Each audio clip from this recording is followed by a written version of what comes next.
الرحمن الرحيم.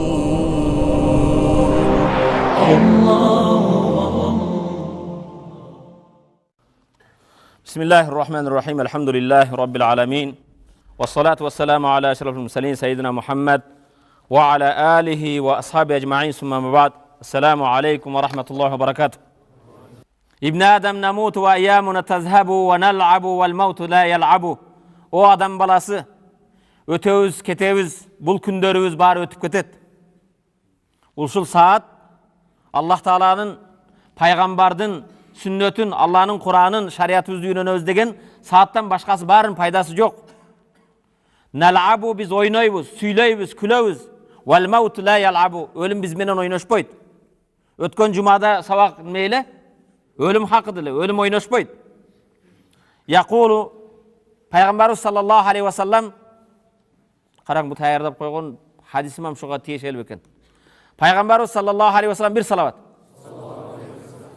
Уқба деген сахабаға айтат: Я Уқбату, амсик алейка лисанак. Тилиңди карма. О Уқба, тилиңди тиште. Валияса аббайтук, үйүң кенен болсун. Меймандарга, имандууларга. Вабки аля хатиятик, каталарыңа ийла дейт, күл деген жок. О Уқба, тилиңди тиштегин, кыргыздар тиште дейт. Араб тили, тилиңди карма. Үйүңдү кенен кыл. Көкүрөгүңдү кенен кыл.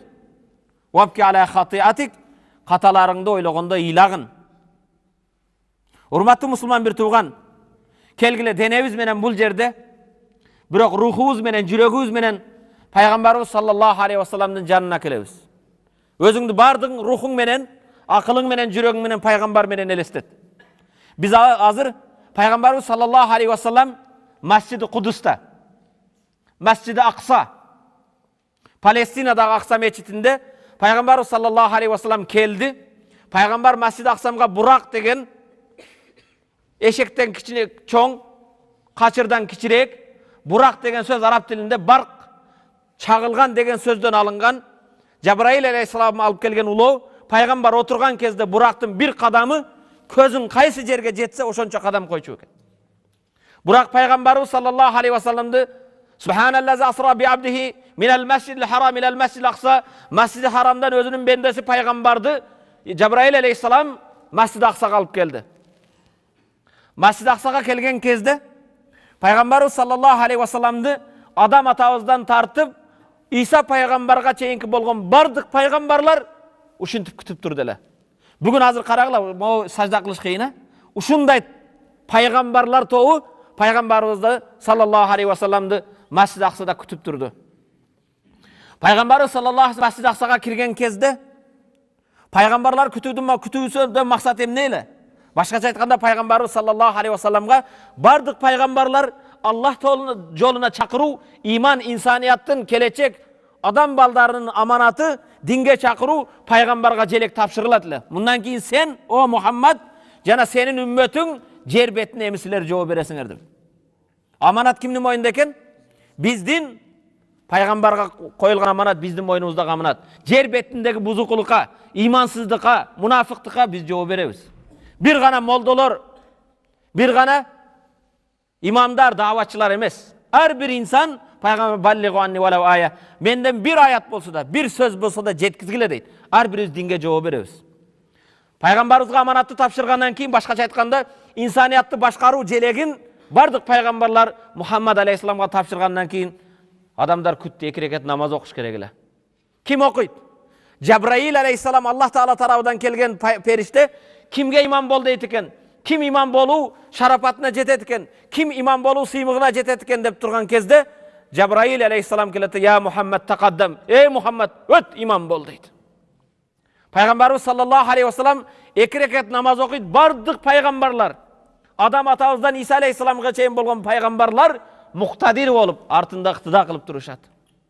Бүгүн христиандар Иса Кудайдын уулу, Иса Кудай деген Иса алейхиссалам, эгер табир менин сөзүм жайыз болсо, Иса алейхиссалам бир азанчы катары, жана такбир айткан адам катары туруп калды.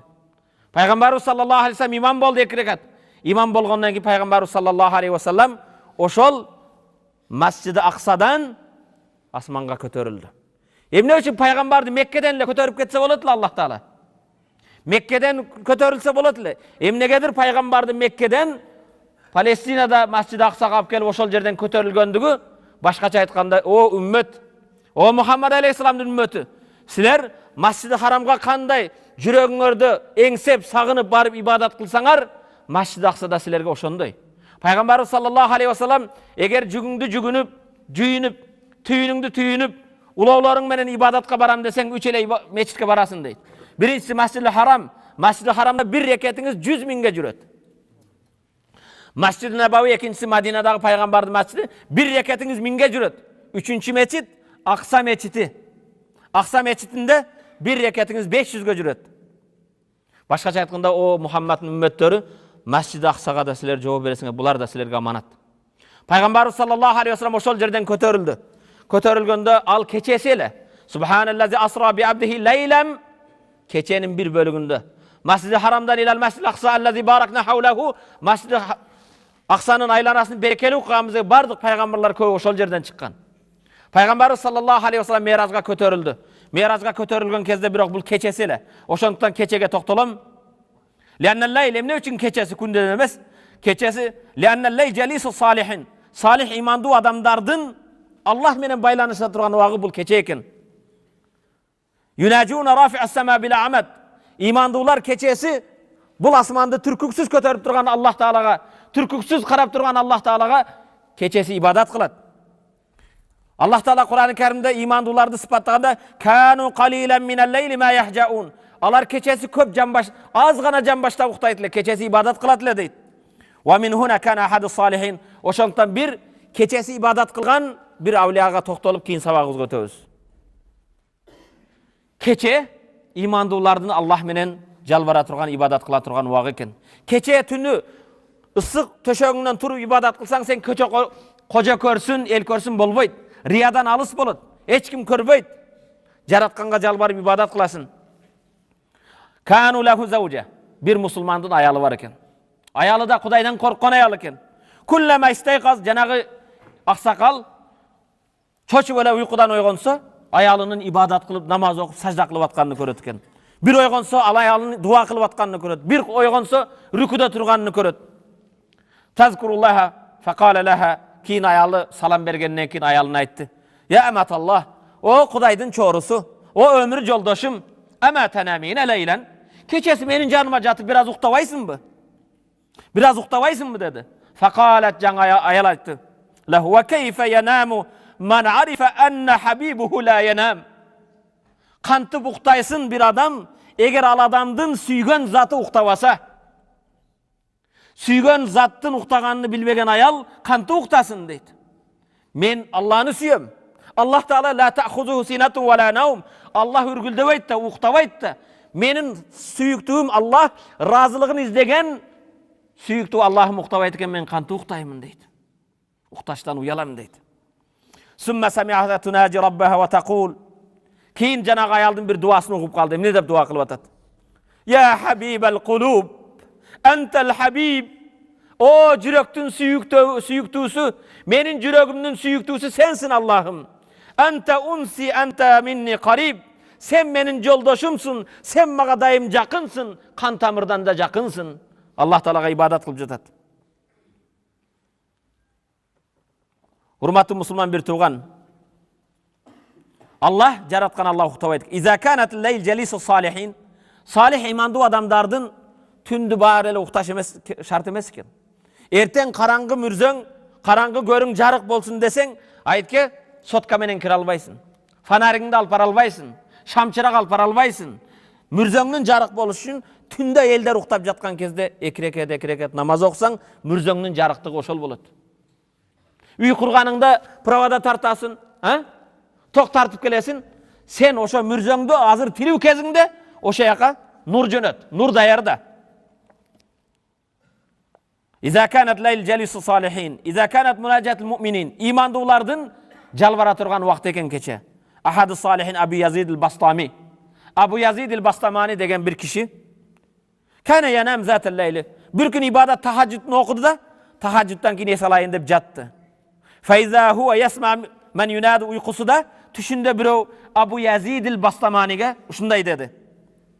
Ya Aba Yazid, o Aba Yazid, bugün erte menen Hristiyanlardın, Nasaralardın İsa'nı Kuday degenderdin. İsa'nı Kuday'dın balası degenderdin. Erten menen mayramı bolat.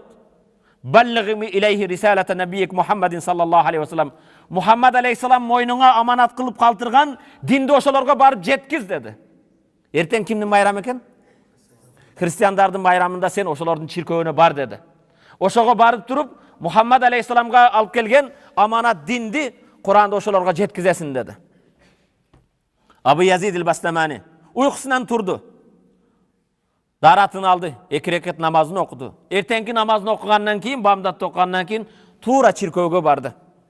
Çirkövge baruda sıyırı üçün emes, çokunu üçün emes, oşalarga davat kılуу üçün maksatda bardı. Kelip uşunday cemaatın katarında turgan kezde alardın papası, popu çıktı dağın, karap durup, "Emi sözüm başlayın" degen kezde, "Sizlerдің arаңарda Muhammad'ın ümmeti oturat, oşol çıkıp ketmeyince, men mauiza nasihat kıla albayım, sabagımda ötpöyüm. Muhammad'ın ümmeti çıkıp ketsin arаңardan" dedi. Uşol adam çıksın dedi. "Qalu ve ma adraka ennehu Muhammedin?" Al Muhammad'ın ümmeti bizin aramızda bar ekenini kaydan bildin dedi.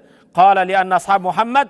Ol aytdı. "Sebep Muhammad'ın ümmetinin belgisi var. Simahum fi vujuhihim min asari sucud." Fatih suresinde alardın belgileri çekelerde sajdanın alamatı var deydi. Bekerinden nurdu degen yok bunun. Nur. Sajdanın namaz okuyan adamdı köçede de baykaysınlar. Nur. Sajdanın belgisi var alarda dedi. Oşa sajda kılgan adamdardın birösü arаңarda oturat deydi. Bizge okşap çokunbaydı. Alardın çekesinde sajdanın belgisi var, oşa çıkıp ketsin dedi. Qala lahu ukhruj. Adamlar aytdı, "Ey Muhammed çıkıp ket" dedi. Qala Abu Yazid, "Ma akhruj hatta yahkumallah beyni ve beynakum." Abu Yazid el-Bastamani turdu dağı, "Men tüşümde bir maksat menen keldim. Oşa maksatımды jetkizmeyince çıkmayımın." Ve hu ahkamul hakimin. Allah tebaraka ve taala özü saktaydı meni. Faqala laha abuhum, jana kıssiz. Bulardın popu aytdı. "İlni sa'iluka as'ila." Eğer çıkmasan bir şart, men senden bir kança suroo surayımın, oşo surooga жооп берсең, bizin katarımızda oturasın. Eğer surooga жооп bere albasan, bul yerden başыңды alıp çıkarabız dedi. "İn acabtana kullaha bi anna Allah." Keyin suray başladı. Eğer жооп bere albasan, moynungdu üzüp salabız. Qala al-arif billah. Keçesi Allah'a ibadat kılgan, tüşünde davat buyruğunu alıp gelgen Aba Yazid, "Sel ma şi't fe innallaha yaqul." Sura dedi. Men жооп berem dedi. Жооп berdim murda Kur'an'daki bir ayatta aytayın dedi. Bul ayatı bilүү üçün bir salavat. Hurmatlı musulman bir tuğan, ilim alуу degen nerse daim ele çurkabı başka menen bolubuyt. İlimdin birinci jolu, ilim aluudun birinci tepkiçi. Uşul ayatка köngül burga, bul ayatta Allah Teala Bakara suresinin 282. ayatı. "Vattakullah ve yuallimukumullah." Allah'dan korkula, Allah sizlerge bildiret. Takvadar bolsan ilim alasın. "Vattakullah ve yuallimukumullah." Allah'dan korkula, Allah Tebaraka ve Teala üretet. "Vallahu bi kulli şeyin alim." Allah bardık nerseni bilүүчү. İlim aluudun en jakın jolu ne eken? Kudaydan korku. Bilgen nersengde Kudaydan korku amal kılsan, bilbegen nerseni Allah bildiret. Özüңdün jeki hareketiň menen bolboyt. Albatta hareket, birok negizgi masale ne eken? Takva. Aramdan jebeysin, aramdan kaçasın. Keyin sura aylaytdı. "Kuday, men Allah'dan korkomun. Allah Teala inşallah maga bilbegendi bildiret. Sura kalaganыңды" dedi. Vavakal kıssiz, janağı pop turdu da aytdı. "Men senen 20 suroo surayman" dedi. Kança suroo? 20'sına жооп ber, birööne жооп berbeseň başıň alınat dedi. Birincisi, "Ma huvel vahid allazi la saniye leh." Bir nerse var, ikincisi yok, nerse al emne? Birinci suroo. İkincisi, iki nerse var, üçüncüsü yok, al emne?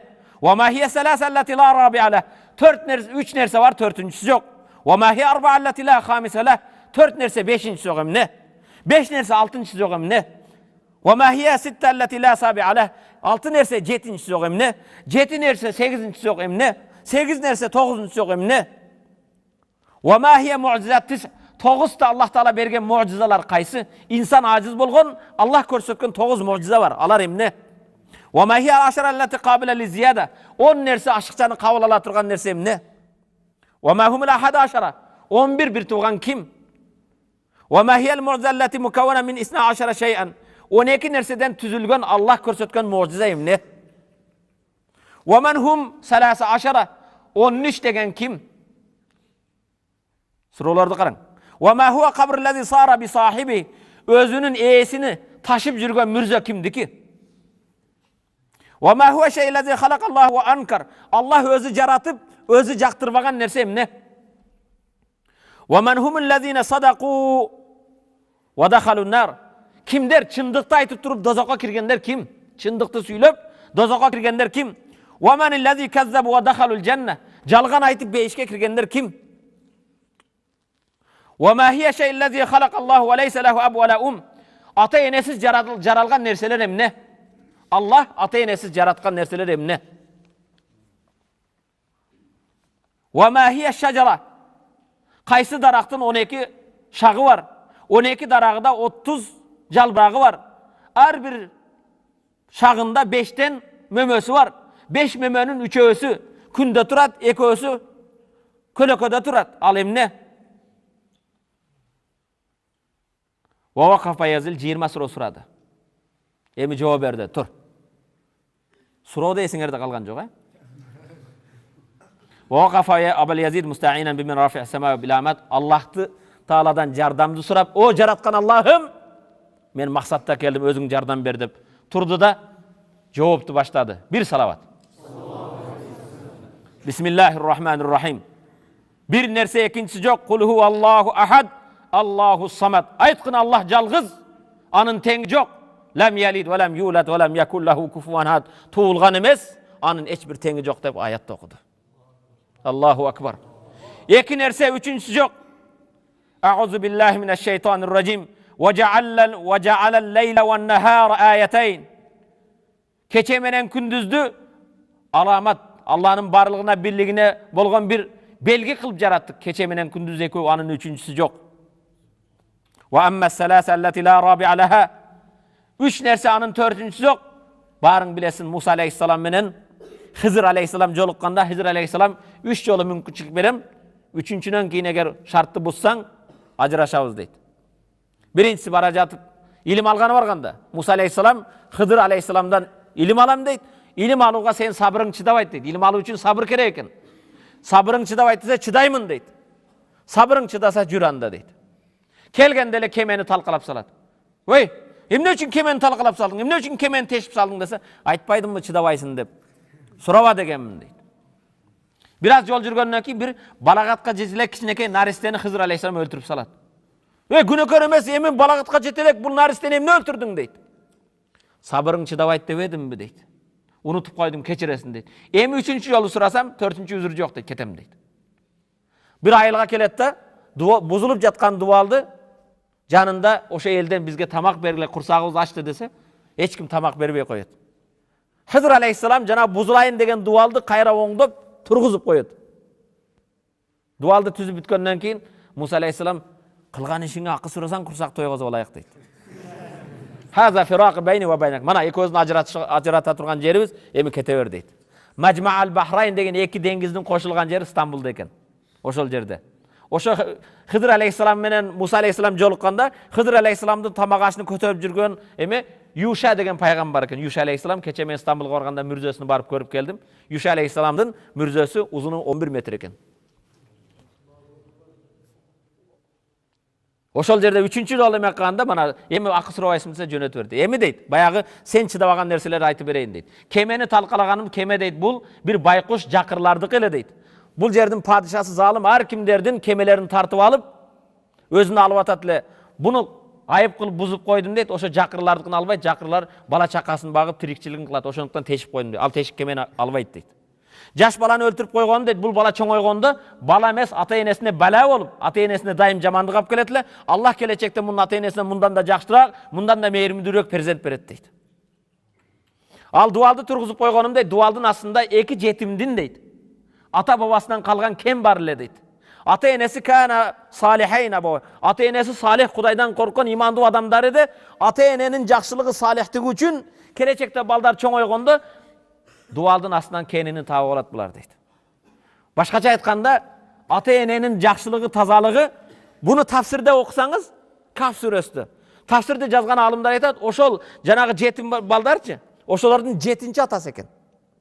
Кээде сенин жетинчи атаңдын жакшылыгы да келип перзенттерге небере, чебере, гыбыра, шыбыраларга пайдасы тиет экен. Ошол эле кезде жаман болсо, жамандыгы жетет. Ошондуктан Аллах Таала хадис кудусунда айтат: "Аналлах ла илаха илля ана", силерди жараткан, ибадатка татыктуу бир гана менмин дейт Аллах. "Иза ути'т", мага баш ийсеңер, радит, разы болом. "Ва иза радит баракт", эгер разы болсом береке берем. Береке ва баракату лайса лахул мунтаха, менин берекемдин чеги жок дейт. Хадис буланса айтат: "Аналлах ла илаха илля ана", мен силерди жараткан жалгыз Аллахыңар менмин дейт Аллах Таала. "Иза усит", эгер мага күнөө кылсаңар, гадиб, газаптанам. "Ва иза гадиб лаант", газаптансам наалат айтам. "Ва лаанати таси иля саби' минал валад", менин наалатым өзүңөргө эмес 7-чи перзентиңе чейин жетет дейт. Караң, жанагы бул 3 эле үзүр бар экен, 4-чү жол экен. Ал эми 4 нерсе 5-чи жол эмне десе, аузу биллахи минаш шайтанир ражим де, ат-Таврат, вал Инжил, вал Забур, вал Кур'ан, Аллах Таала түшүргөн 4 китеп, анын 5-чиси жок деди. 5 нерсе 6-чы жок эмне дегенде, Аллах Табарак ва Таала бир күндө пайгамбар миражга чыкканда 5 убак намазды фарз кылган, анын 6-чысы жок деди.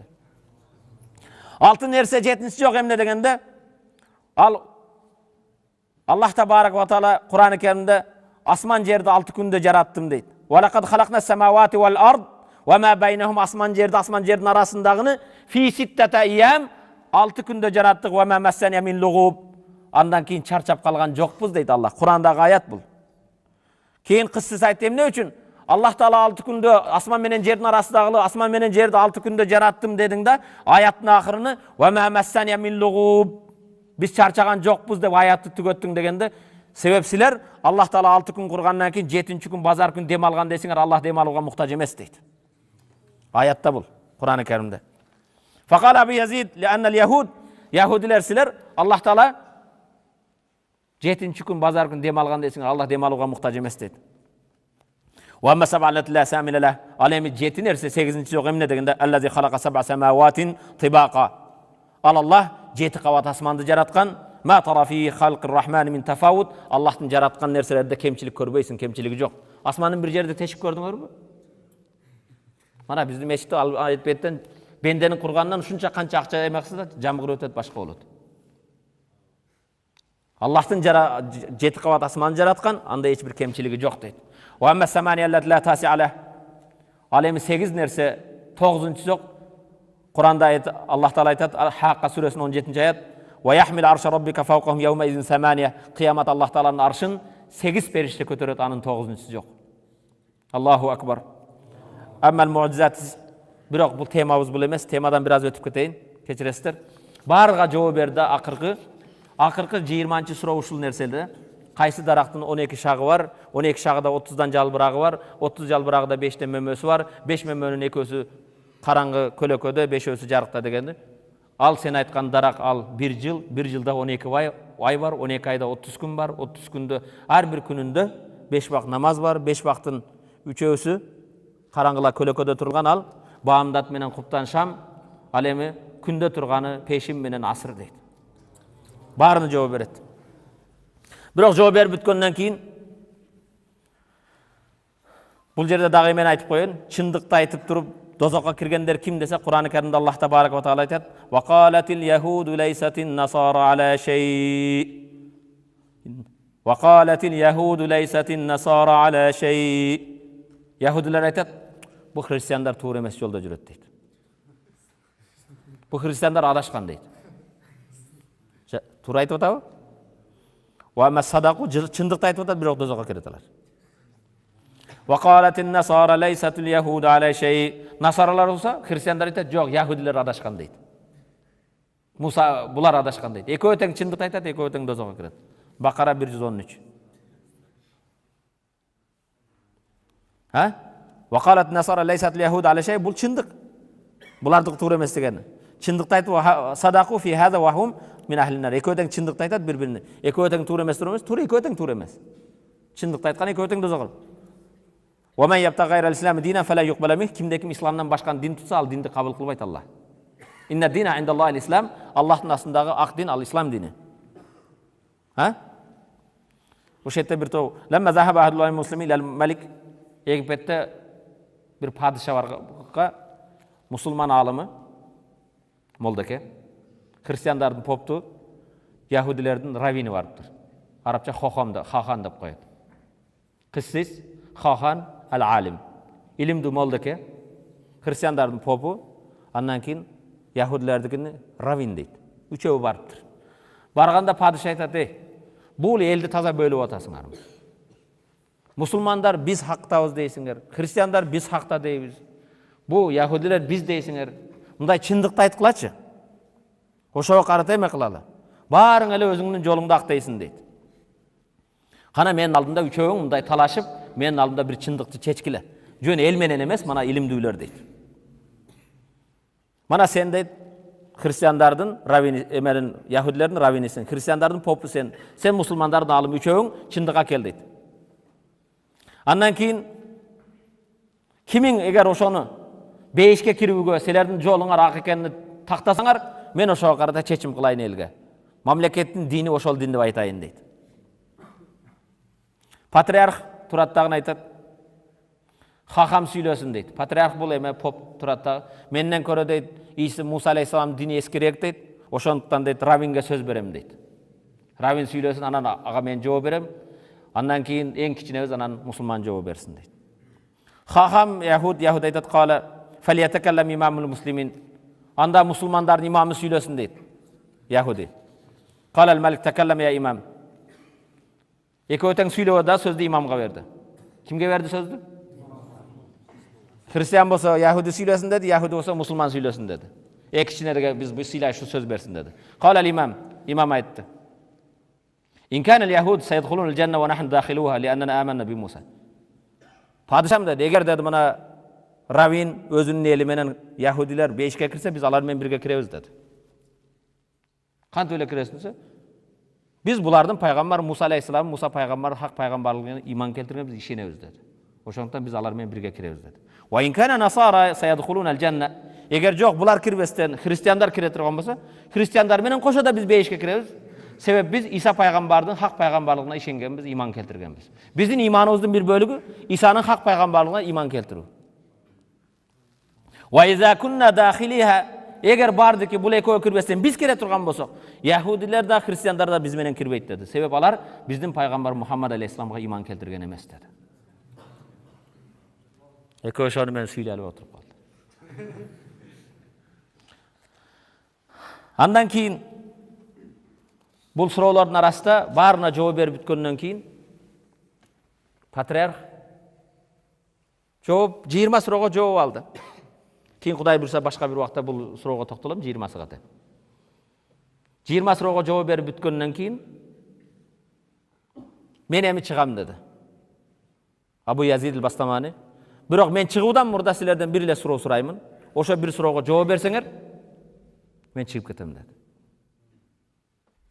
Каалаганыңды сура dedi. Абу Язид al-Бастамани ортодон турду дагы, "Я кыссис, о поп, махия мифтахил жанна, бейиштин ачкычы эмне?" dedi. Бейиштин ачкычы эмне деген кезде поп турган жеринде тер чыкпаган жеринен тер чыгып, кызарып, кыйналып кетти. Жамаат канисанын ичинде, чиркөөдүн ичинде толгон эл, "О атабыз, о биздин папабыз, sen 20 сурооду бердиң, 20сыга да Курандан жооп берди бул. Сага бир суроо берсе, тердебей жооп бербейсиңби дейт. Ушу суроодун жообун билбейсиңби дейт. Деген кезде кыссыз, мен суроодун жообун билем, бирок силерден коркуп атам дейт. О ата, биз сени шунча жылдан бери сенин артыңда ибадат кылып чокунуп келатабыз, сен коркпостон жооп бер, биз сени мененбиз. Деген кезде кыссыз, мифтахул жанна, бейиштин ачкычы, ашхаду ан ла илаха иллаллах wa ashhadu anna Muhammadan Rasulullah deydi. Деген кезде ошол чиркөөдөгү бардыгы келме келтирип иманга келет. Бұл эмненин берекесинен? Түнкү ибадаттын берекеси. Тахажжуд. Ошондуктан да кечеси ибадаттын берекеси өтө чоң болот. Алладан корккондо кечки төшөктү, жылуу төшөктү адыялдын астында жата бербейт, жыттанып, тура калат. Ибадат кылат. Эми Пайгамбарыбыз саллаллаху алейхи вассалам миражга көтөрүлдү. Миражга келгенбиз, Тартибул анбия аллазина илтаqa бихимил хабиб. Пайгамбар асманга көтөрүлгөндө жолуккан пайгамбарлардын тартиби кандай? Биринчи асманда Адам алейхиссалам менен жолукту. Экинчи асманда Иса алейхиссалам ва Яхья алейхиссалам. Үчүнчү асманда Юсуф алейхиссалам. Бул жерде токтолоюк. Юсуф алейхиссаламга Аллах Таала ушундай сулуулук берген экен. Эгер сулуулук дейт, Юсуф алейхиссаламга сулуулуктун 9-дан 1 берилген болсо дейт, Мухаммад алейхиссаламга толук берилген дейт. Юсуф алейхиссаламдан пайгамбарыбыз андан да сулуураак болгон экен. Юсуф алейхиссалам баягы аялдар алдынан өтүп баратканда баары колун кесип алат го. Онун сулуулугуна берилип. Юсуф алейхиссалам баягы падышанын үйүндө жашаган кезде падышанын аялы ашык болуп, айлакер болуп, Юсуф алейхиссаламга кел мени менен болосун деп кийимин жыртат, Эми эшиктен качып бараткан кезде сен чакыргандан көрө түрмө мага жакшыраак деп качат Юсуф пайгамбар. Эшикти ачып күйөөсү көрүп калган кезде, "О падышам" деп аялы кара, аялдардын айлакерлигин. Сен үй бүлөңө, бала чакаңа бирөө жамандык кылса жазасы эмне дейт? Жазасы түрмө деп камап коет да. Юсуф пайгамбарды тактабастан. Кийин данышмандар айтат, карагылачы, Юсуфтун эгер кийим астынан жыртылган болсо, Юсуф кол салган болот. Эгер Юсуфтун кийими арттан болгон болсо, аял артынан кылган болот. Кийин келсе Юсуф алейхиссаламдын кийими арт жактан жыртылганда, качса да барып кармап. Кээ бир уламалар айтат, Юсуф алейхиссалам ошондо кийин келгенде аялды, "О падышанын аялы Юсуфка азгырылып, ошондой болуп тур, андай болуп тур" деп сөз чыккан кезде Юсуф алейхиссаламдын кайма болгон ошо падышанын аялы Зулайха аялдарды чакырат да, "Мени шылдыңдабагыла" дейт. Баарына колуна пычактан берип бир нерсени тууратып коет да, Юсуф алейхиссалам бир алынарынан өтүп кеткен дейт. Юсуф алейхиссалам ушундай өтүп кеткен кезде бардык аялдар кескен нерсесин баары колуну кесип салат. Анын сулуулугунан. Кийин аялдарга келип, "Көрдүңөрбү" дейт. "Мени" дейт, "шылдыңдайсыңар, бирок силер эмне болдуңар" дейт. "Колуңарды кесип салдыңар, сезген жоксуңар" дейт. Бирок уламалар айтат, Юсуф алейхиссаламды көргөндө аялдар колуну кескен болсо, пайгамбарды көргөндө жүрөктөрүнө пычак уруп алмак дейт. 4-нчы асманда Идрис алейхиссалам, 5-нчи асманда Харун, 6-нчы асманда Муса, 7-нчи асманда Ибрахим алейхиссалам. Ар-Расул ва рихлату ма Джабраил, пайгамбардын Джабраил алейхиссалам менен болгон ошо саякаты. Калал хабиб фасаалту Джабраил факала хаза байтул маъмур. Асманга чыкканда Джабраилдан сурадым, бул эмне десем, бул байтул маъмур деди дейт. Байтул маъмур деген 7-нчи асмандын үстүндө мусулмандар хажга барып таваф кылгандай периштелердин каабасы экен.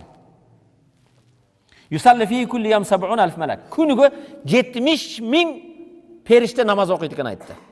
70,000 периште бир таваф кылгандан кийин иза харажу лам яуд илейхи ахир ма алейхим, кыяматка чейин кайра анын кезеги келбейт экен, кайра келейин десе. Бир күндө 70,000 периште болот экен, периштелердин көптүгүнөн да. Кайра кыяматка чейин кайра келүү үчүн кезеги тийбейт экен. Бул хадис равахул Бухари, имам Бухари риwayat кылган. Ва индама илтаqa Sayyidina Ибрахим бил Хабиб васаху би рисалати иля умматихи.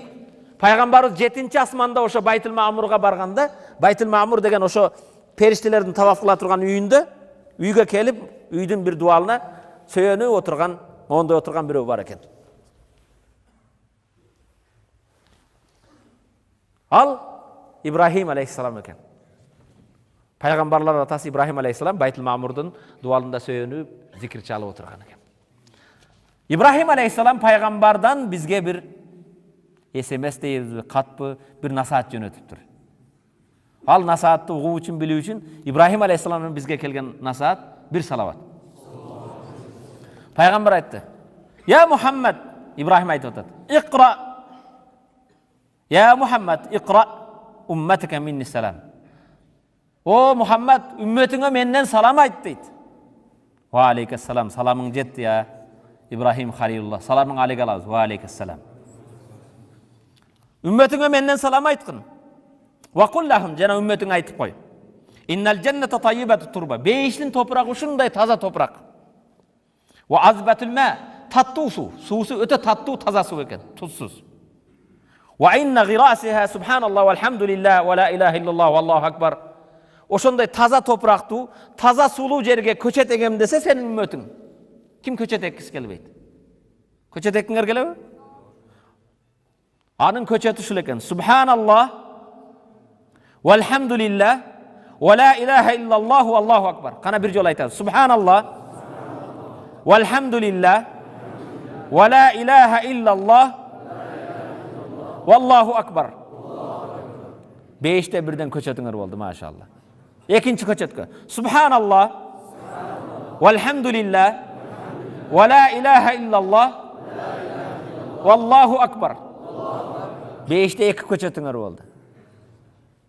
Prospekt mirde emas. Qayt degen? Üçüncüsü. Subhanallah velhamdülillah ve la ilahe illallah vallahu akbar. Үйреніп алғыда үйіңерге барып айта бер. Ертең қияматқа барсаң, машалла, қанша бағың тұрады. Бейіштің топырағы өте таза, суысы өте дамды су екен. Аға көчет отырғызам десеңер, тилиңермен дайын субханаллах вальхамдулиллах ва ла илаха иллаллаху валлаху акбар. Субханаллах вальхамдулиллах ва ла илаха иллаллаху валлаху акбар. Мен көчетім көп болды сіздеріңіз. Үйреніп алыңыздар иншалла. Сумма таба'ал хабиб рихлатаху вара'a ашия касира. Кейін пайғамбар дағы саяхатын улантты. Ал жерде өте көп нәрсе көрді. Хатта васая иля нуқтатын лам ятааддаха ай махлуқ. Пайғамбар бір точкаға жетті. Ал точкадан ешкім өткен емес екен. Еш бір махлуқ. Аллах жаратқан махлуқтардан ешкім ошол точкадан, ошол тызықтан өтелек. Бима фихим Жабраил. Алар ошо өте албаған арасында Жабраил алейхиссаламды өткен емес айтты. Красный линия екен. Айттен Жабраил алейхиссаламды өткен емес екен. Вахия сидратул мунтаха, ал сидратул мунтаха деген дарақ бар. Ал дарақтың жалбырақтары башқалары бар, бір инсандың тағдыр емелері жазылған сидратул мунтаха дараққа келді. Дараққа келгеннен кейін не oldu? Қала таала, Аллах таала кереметті Құран-ы Кәрімде айтады: Аузу биллахи минаш шайтанир ражим. Ва лақад рааху назлатан ухра инда сидратул мунтаха индаха джаннатул маъва إذ يغشى سدرة ما يغشى ما زاغ البصر وما طغى لقد رأى من آيات ربه الكبرى صدق الله العظيم. Ayat manası çındığında al. Peygamber sallallahu aleyhi ve sellem anı ikinci ret gördü. Cebrail aleyhisselam da ikinci yolu öz suretinde gördü. Sidratul Muntaha'nı aldı. Sidratul Muntaha, Sidratul Muntaha'nın canında.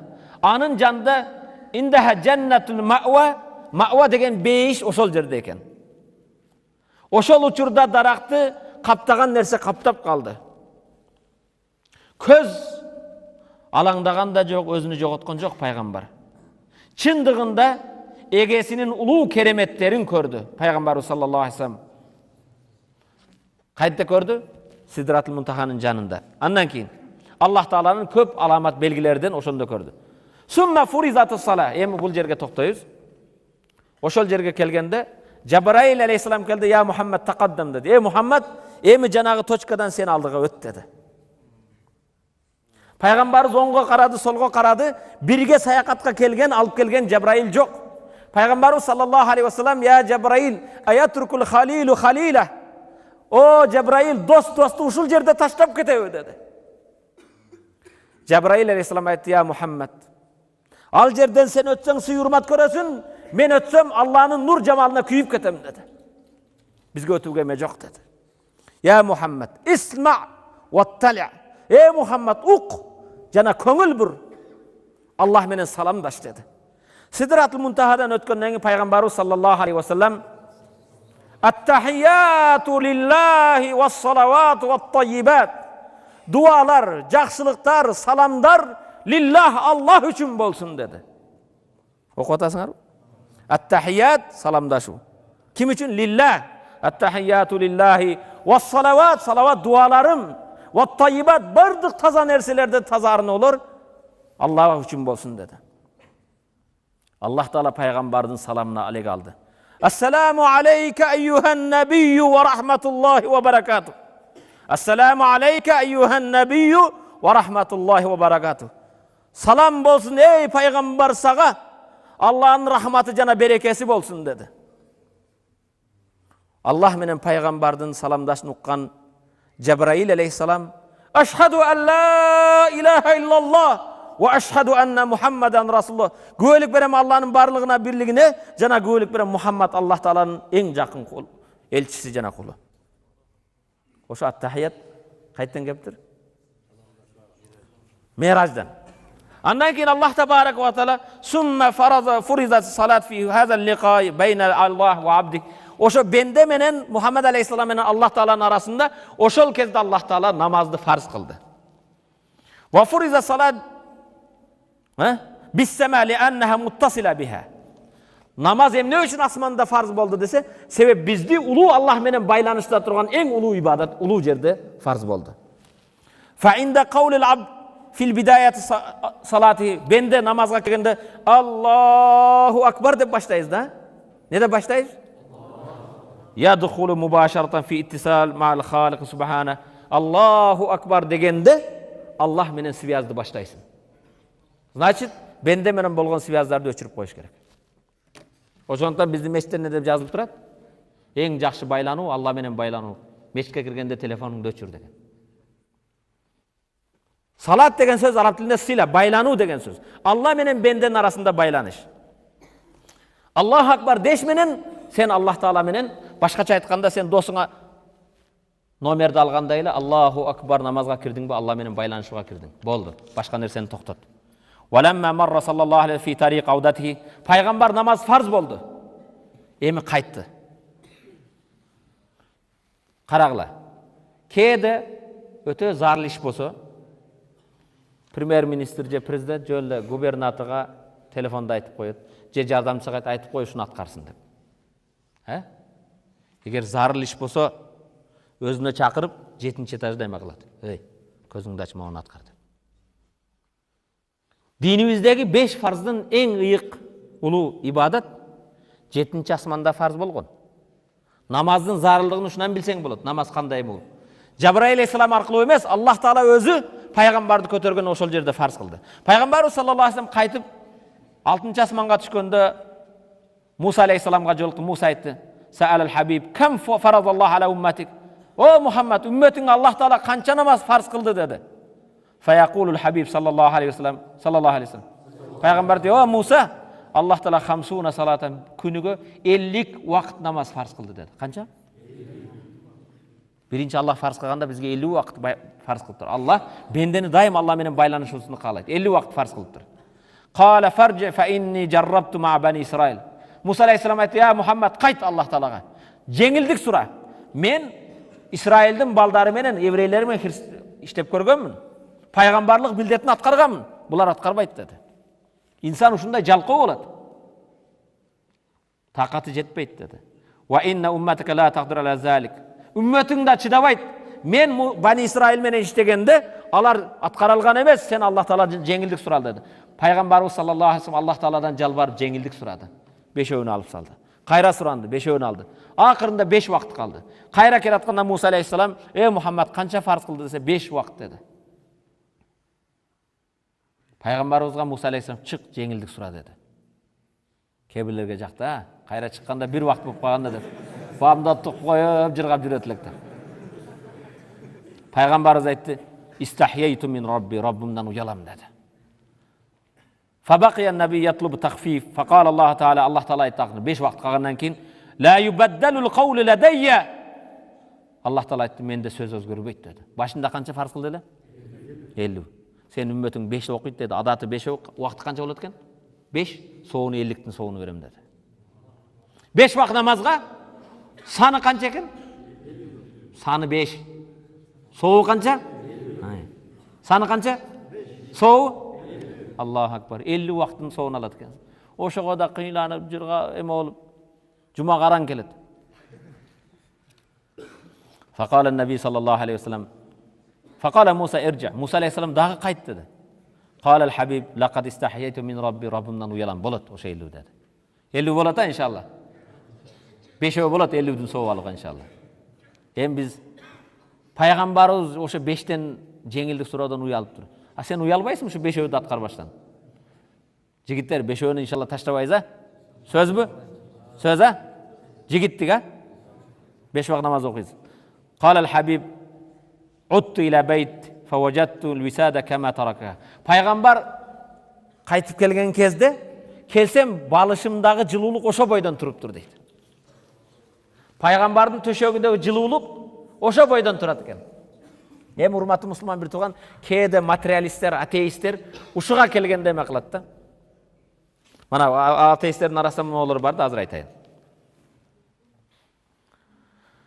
Ва'удту махмуман кайфа ахбирхум. Пайгамбар айтат, ойлонуп калдым дейт. Төшөгүм баягы жылуулук бойдон туруптур.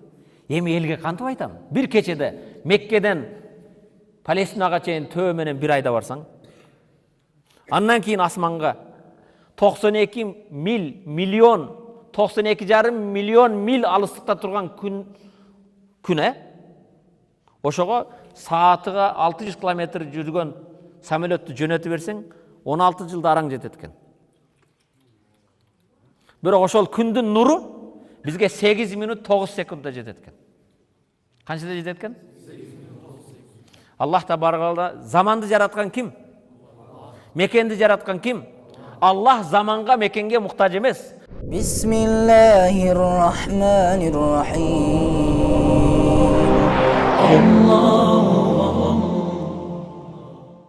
Пайгамбар саллаллаху алейхи ва саллям келгенде, бул Аллахнын кудретине иман келтире элек инсандарга кантип айтам эми деп ойлонуп калды. Ойлонгондон кийин вафис сабах эрте менен пайгамбар келди, таваф кылып намаз окуп, атани Абу Жахилге келип, ва касасту алейхи ма раайт. Абу Жахил ким эди? Эң катуу душмандардан.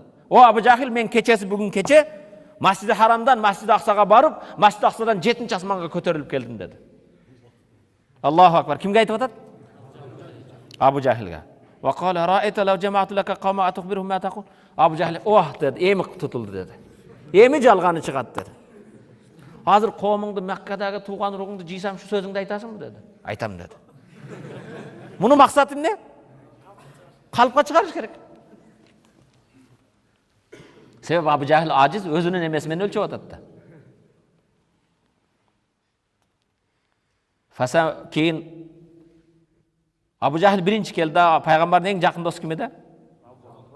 Абу Бакырга келди. Я Абу Бакыр.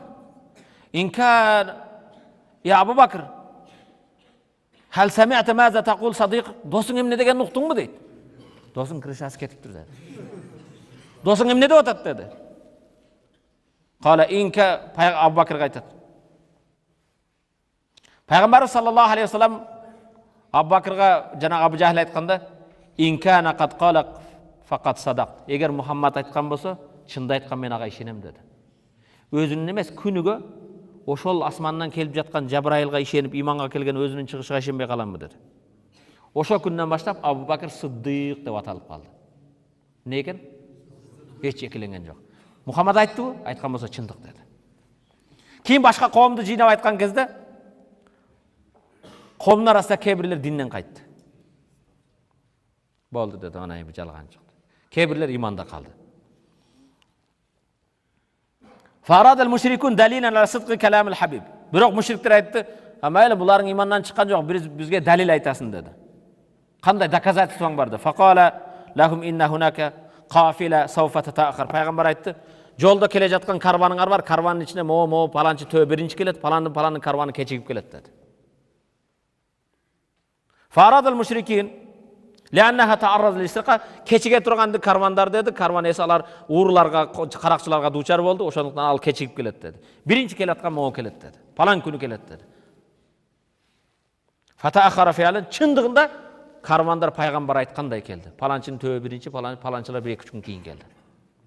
Фaqala сахара Мухаммад айтты. Ошо айткандай болгондон кийин бу Мухаммад сыйкырлап койду бизди деди.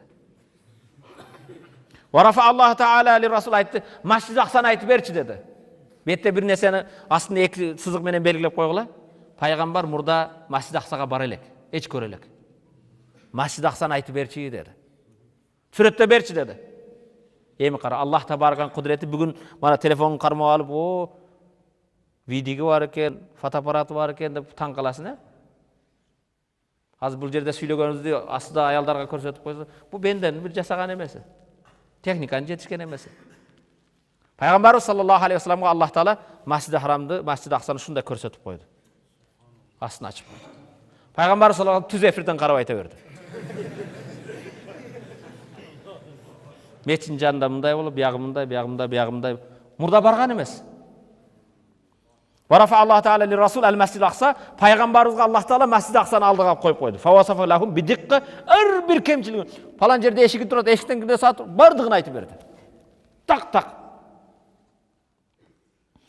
Лахум бидикка ва ма'ал илм, чындыгында пайгамбар мурда барган эмес. Ошондо да көп иманга келген жок.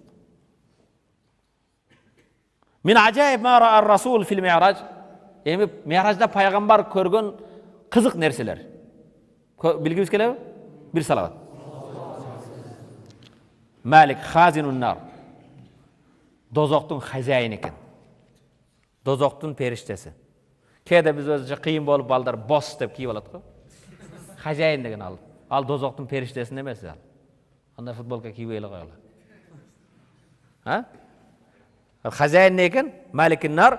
Dozoqtu azap kalp bara turgan periştenin atı Malikul al-Hajayin oşo. Malikil meken hazinin nar dozoqtoğu hajayin azap kalıp bara turgan periştenin atı meken Malik. Oşo boss degen söz. Lahz Rasul Maliken lem yadhak ileyhi ka gayrihi. Peygamber oşo perişteni görgöndө başka perişteler Peygamber sallallahu aleyhi ve sellem'ga tasbih tahlil aytıp külüp jılmay bar kütüp aldı. Boss hiç külbeydi eken. Peygamber taң kaldı. Fasa'ala Cebrail an zalik fa ajabahu aytdı. Bul kim dedi? Bu kanday perişte? Hiç külbeydi. Cebrail sam aytdı. Inna malikan lam yadhak munzu halakallahu taala. Allah Taala bul hajayinди jaratkandan beri külelek dedi. Eger bul birogo külse sana külmök dedi. Eger bul külse sana külmök ele dedi. Ekinci. Al Baytul Ma'mur. Peygamber körgөн nerse Baytul Ma'mur ayttığı. Baytul Ma'mur huwa bayt musharraf fis sema'i sabi'a 7-ci asmandağı şarapatlı uy. Wa huwa li ahli sema kal Kaaba li ahli ard. Yerdegilerge Kaaba kıbla bolgon siyaqtu, asmandagılarda Baytul Ma'mur eken. Al Baytul Ma'murga günüge 70.000 perişte kiret eken, kıyamatgacha kayra kezege kelbeyt eken. Üçüncüsü Sidratul Muntaha darak. Wa hiya şajara azima asluha fis sema'i sadisa. Anın tamırı tegi tüvü 6-cı asmanda eken. Bul 7-ci asmanda. Wa tasvi ila sema'i sabi'a haysu ra'aha nabi paygam biha min al-hasan ma la yasifu ahad min al-halq. Oşondoy koz sululuktарды gördü daraktağı, anı insan sıpattay albaysın deydi. İnsan anı sıpattap elestet albaysın. İnsandın akılı da çektelgen nerse, közün de bir çekten alısты körbeyt, akılın da elestetet. Misalı, men Egipet'te Javafa degen möme jegenmin. Kim Javafa jegen kol көрсөтсүнчү? Эми Javafаны men sizlerge aytayын. Javafa биздин алмуртка окшош. Сап-сары ол көргөн адам алмурт эле деп ойлойсуң. Бирок дамы биринчи жеген кезде деп кайтар бересиң. Жыты да башка, жагымсыз. Кийинчерээк ошолдо үйрөнүп калганда Javafanын сокусуз Javafa жебесең жата албайсың. Ушундай адамга жагымдуу. Эми элестете аласыңбы? Дамын элестете албайсың. Көргөн нерсеңди гана элестете аласың. Көрбөгөн нерсени элестете албайсың. Бул дүйнөдө бар нерсени, инсандын акылы чектелүү. Мисалы, Юсуф алейхиссаламды периште сыяктуу деди. Периштени эч ким көргөн эмес. Периштенин символу өтө сулуу кооздукта. Кээ бирлер канат менен тартып коет, ал периште эмес ал. Шайтанды эч ким көргөн эмес. Шайтан десе эле мүйүзү бар, кулагы бар, куйругу бар деп ойлойт. Шайтан адамдардын акылына сиңип калган нерсе, адамдын элесинде ал өтө жаман, бузук ошондой көрүнөт. Акылыңда чеги бар ал. Туурабы? Sidratul Muntaha Allah Tabaraka ve Taala жасаган эмени, ол даракты кара. Түп тамыры 6-cı асманда болсо, наркысы 7-ci асманда, аны инсан сыпаттай албайсың дейт.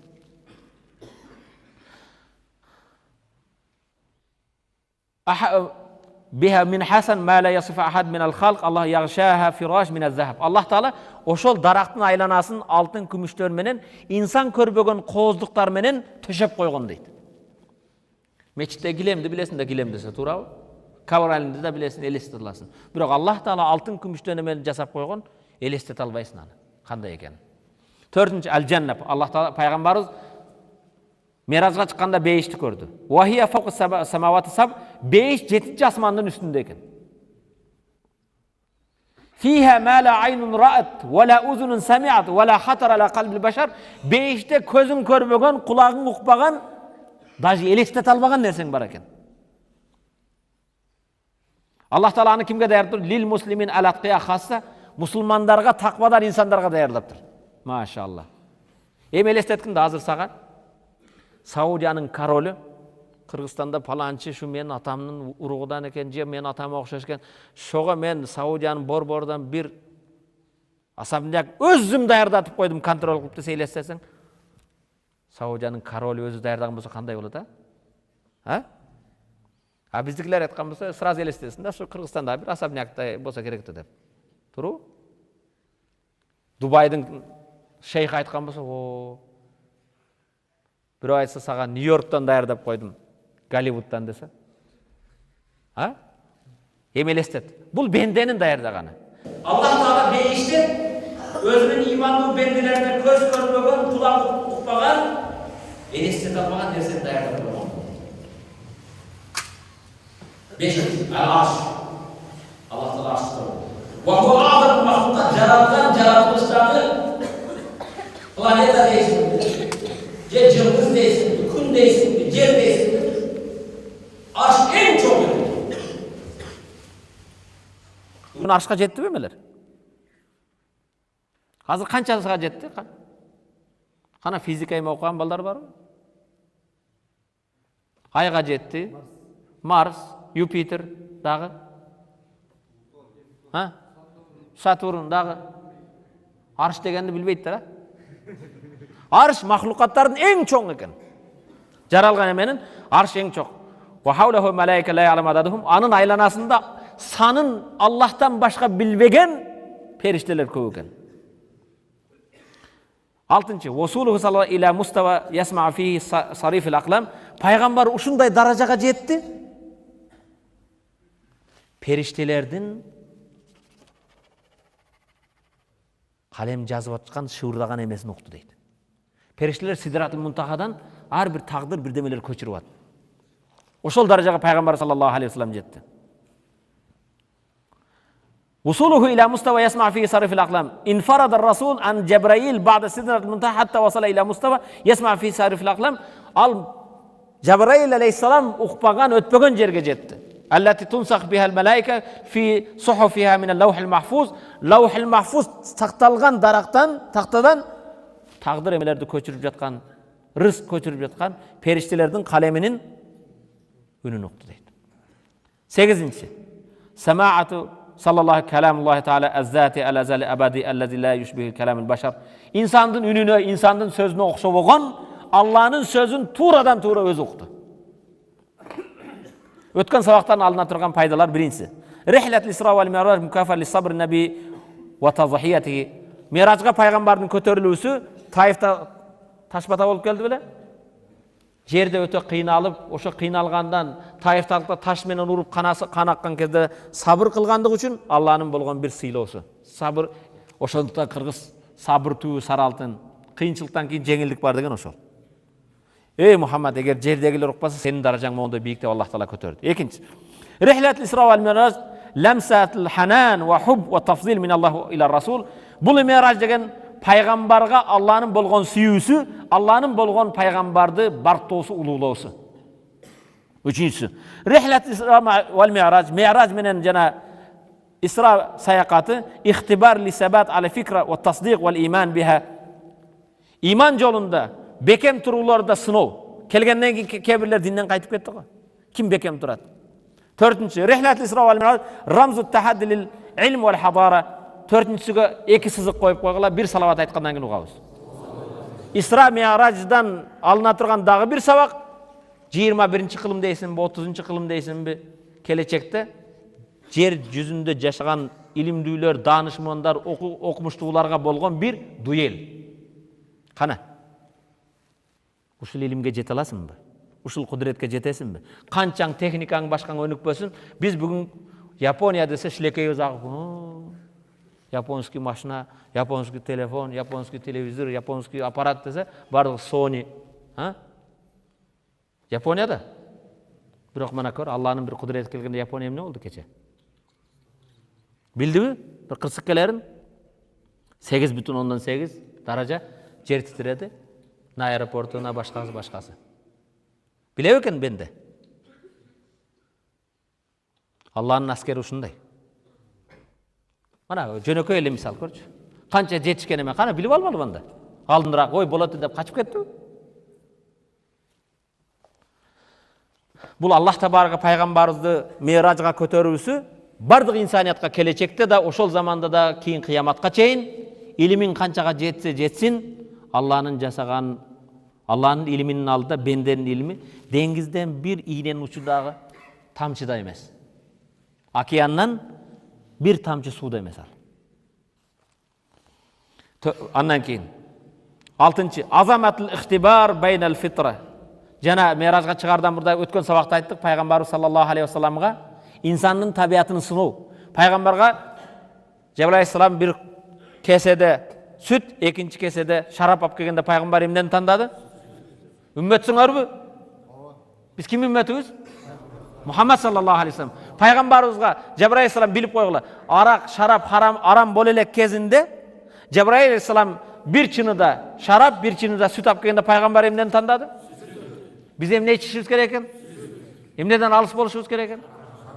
Atın öçkür araktan bizim elimizde Kuday saktasın. Arak bizim tüyübüzge жетет. Men 2002 жылдары эмеге бардым эле, Кудай рахматы өтүп кетти, Азамат Алтай деген аксакал. Ошол киши менен жолугуп океандын артын жагында жүргөн бир туугандарыңызга, мекендештерге аксакал бир насаат айтасызбы десем, видеого айтып берди. Кыргыз элиме айтарым, кыргыздын топурагына айланайын. Топурагы алтын болгон жерим бар, мекеним бар. Бирок кыргыздын түбүнө арак жетет. Эсиң барда этегиңди жыйна, арактан алыс бол деп ошол киши айтты эле. Бул биздин бир мекендешибиз, Кудай рахматысын өтүп кетти ошол эмеде. Бирок мен айтайын деген, буну Аллах табарaka ва таала мана азыр карагыла, телефон аласыңар, телефонду алганда телефон жанында каталог өзүнүн китеби келет. Мынча вакытта зарядкага койгон дейт, мынтип иштеткин, мону иштесең фотоаппарат, мындай кылсаң запись болот, башка болот. Баарын аткарасын. Сууга таштаба, суу кирип кетет дейт, Аллах таала бендени жараткандан кийин бизге да жөн эле койбостон бизге өзү каталог берген. Могу менен жасаң мындай болосуң. Манияка атың өчкүр аракты куйба. Адамдыктан чыгып айван болуп каласың. Машина алдың, машинага бензобакка бензин куй дейт да. Саларга куйчу не болосуң? Бенденин законуна башы ет дагы. Моторго масла куйуш керек, нигрол куйуп койчу. Ошо Аллах таала бендени жараткандан бендеге ошону берген да. Ой, бендем, мана андай жаша, мындай кылсаң бактылуу болосуң, мындай болсоң эме болосуң. Да кыйындар кармап алып, жакшылык болсун. Ийгилик болсун. Мен бир тос үйрөтүп коеюн, досторго айтып коесуңар. Мен өзүм өмүрүмдө тос айткан эмесмин. Кудайыма шүгүр, алхамдулилла, арактын эже сиңдилерин, тайкелерин, тайжелерин, халаларын да эч бирин таамыныкта көргөн эмесмин. Балдарым да, менин келечек урпактарым да көрбөй өтүп кетсин. Кудайымдан өзүнө суранам, Аллахым биздин мен угуп жаткан инсандарды ошонон сактагын. Арактан эле эмес, арактын эже сиңдилери. Эже сиңдилерин билесиңер да? Пиво, вино, мино. Халаларычы, тайжелери, тайкелери баары да. Кыйын болгон кармап, жакшылык болсун дейт. Кыймандуулар көбөйсүн дейт го да. Мен айтам, дагы өткөндө бирөөсү айтат, бир кызык сөз уктум. Бирөө барып мындай отурса, эки кыргыз ичип атат экен. Жанында булан барып үмүт кылып отуратмыш. Карасы тигилер тосайды ичип атса, акыры чыдабай кетип. Мусулмансыңарбы, мага да бербейсиңер дейтмиш. Бул акмакты карай. Мусулман деген мында конокты жанынан сыйлайт да дейт экен. Тосту кармап алып айтат. Ийгилик болсун, жакшылык болсун. Мен мындай кылыш керек да. Аны кармаганда Аллах таала сыйлап берген акылымды жоготуу үчүн, адамдык сыпаттан айвандык даражага түшүү үчүн, бала чакама жаман үлгү болуу үчүн, эли жериме шерменде болуу үчүн, чеке терменен тапқан адал тамағымды арамға іштету үшін, адамдықтан ең төмен айван болу үшін, үй бүлөдө проблема кылуу үчүн, бала чакаларымды ачка калдыруу үчүн анан көтөрсө жарашат. Туурабы? Же бир ийгиликке жеткенин көрдүңөрбү? Эч жакшылыкка алып барган эмес да. Уммул хабаис. Арамдардын, бузуктардын, нажасаттардын энеси. Эң жаман эме ошонун башталат. Намаз убак болуп калыптыр. Келерки сабагыбыз ан-наби вал кабаил. Бұл өте қызықты сауал. Пайғамбар жана уруулар дейді. Пайғамбар қандай саясатчы болған? Пайғамбар саллаллаху алейхи вассалам қандай данышман инсан болған? Пайғамбар Меккеден Мадинаға көчүүдөн мурда қанша инсандар менен жолыққан? Келерки өте қызықты сабақ. Қызықты сабақта иншалла барыбыз уйкунун убагында уктап, уйкуну кандырып, жакшы болуп келип угууга даяр болууду Аллах насип этсин. Амин. Аллахумма гфир лана зунубана ва каффир анна сайyi'atina ва таваффана мa'ал абрар. Аллахумма a'inna ala zikrika ва шукрика ва хусни ибадатик би рахматика я архамар рахим.